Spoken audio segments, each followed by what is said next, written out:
তোমরা তো আগের পার্টে দেখেইছো যে আমি কিছু শপিং করতে গেছিলাম ডিউটি থেকে বেরিয়ে বাড়ি আসার পথে। তো সেরকমই এই যে সেই নেক্সট পার্টটা আমি নিয়ে চলে এসেছি। তোমাদেরকে কথা দিয়েছিলাম আমি নেক্সট পার্টটা খুব তাড়াতাড়ি নিয়ে আসছি।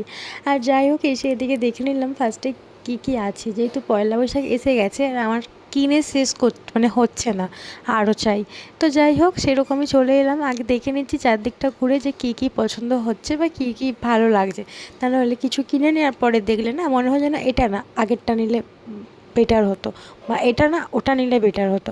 তাই জন্য আমি কিছু দেখে নিচ্ছি। তো চলো তোমরাও দেখতে থাকো। এই মানে পার্টে হয়তো পুরোটা কমপ্লিট করতে পারবো না, বাট আমি অনেক শপিং করেছিলাম এখান থেকে। তো কিছু কিছু তোমাদের দেখিয়ে দিচ্ছি। আর এখানে না খুব ভালো ভালো কালেকশান ছিল। আমি তো অন্তত বলবো এখানে স্টাইল বাজারে অনেক নতুন কালেকশান এসছে, তোমরা চাইলে ঘুরে আসতেই পারো। তো চলো দেখি আমি কী কী নিয়েছি, দেখাচ্ছি নেক্সট পার্টে। দেখা হবে অন্য কোনো একটা ব্লগে। Tata bye.